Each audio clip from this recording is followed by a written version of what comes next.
International kurash असोसिएशनच्या वतीनं Mongolia येथे घेण्यात आलेल्या जागतिक कुराश चॅम्पियनशिप स्पर्धेत पुण्यातील डॉक्टर संतोष तेली यांनी पहिल्यांदाच सुवर्ण पदक पटकावले। त्यानिमित्त kurash association of महाराष्ट्रतर्फे doctor Santosh तेली यांचा सपत्नीक सत्कार करण्यात आला आहे।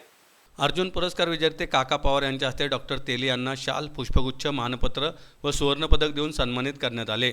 नवी पेठेतील पत्रकार भवनात झालेल्या कार्यक्रमात कुराश असोसिएशनचे अध्यक्ष अंकुश नागर, सचिव शिवाजी साळुंके, खजिनदार सोनाली नागर, डॉक्टर नंदिनी तेली आदी उपस्थित होते।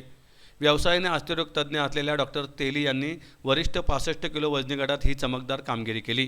विविध फेऱ्यांमध्ये उत्कृष्ट खेळ करीत अंतिम फेरी गाठल्यानंतर डॉक्टर तेली यांनी राजस्थान येथील धर्मेंद्र कुमार या भारतीय खेळाडूला मात देत सुवर्ण पदकाला गवसणी घातली। त्वचारोग व कॉस्मेटॉलॉजी तज्ज्ञ डॉक्टर नंदिनी तेली यांनी त्यांच्या डाएट व तंदुरुस्तीची देखभाल केली। या स्पर्धेत एकूण 34 देश सहभागी झाले होते। डॉक्टर संतोष तेली म्हणाले, जागतिक स्तरावरील स्पर्धेत भारताचे प्रतिनिधित्व करणे आणि त्यात सुवर्णपदक जिंकून येणे ही अभिमानाची गोष्ट आहे।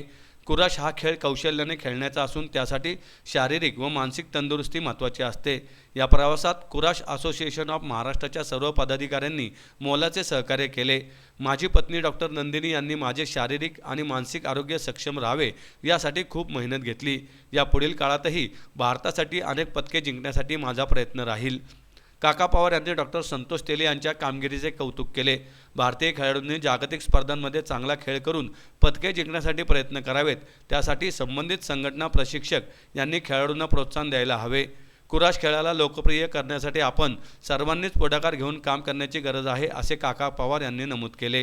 माझी प्रॅक्टिस आणि म्हणजे जुडोची प्रॅक्टिस म्हणजे कुराश जे आहे ह्याची प्रॅक्टिस आणि ऑर्थोपेडिक्सची प्रॅक्टिस दोन्ही मी व्यवस्थित बॅलन्स करायचा खूप प्रयत्न केला। डिफिकल्ट होतं, पण त्याच्यासाठी श्रेय माझी वाईफ डॉक्टर नंदिनी जी स्किन स्पेशलिस्ट आहे त्यांचा ह्याच्यात खूप मोठा वाटा आहे। आणि लिटरली सकाळचे 2-3 तास मी पॉवर, एंड्युरन्स, स्टॅमिना, आज माझं वय वर्ष 46 आहे। ही एक अपॉर्च्युनिटी म्हणून देखील मी आज 50 नंतर आता जवळ आल्यानंतर एक यंगस्टर्स लोक म्हणा किंवा 50 जवळ आल्यानंतर एक हेल्दी लाईफ स्टाईल जी आहे ते आज आम्ही पेशंटला खूप काही सांगत असतो, पण प्रत्यक्षात आपण खरं ते करतो की नाही हे एक मलाही हे साध्य करायचं होतं।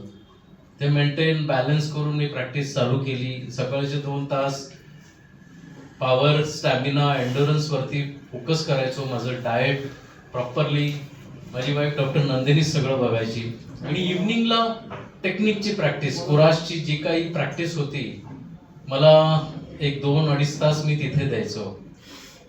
ह्याच्यात शेवटच्या महिन्यात बऱ्यापैकी खूप असोसिएशननी पण खूप मला हेल्प केली, संधी दिली ह्याच्यात जाण्यासाठी।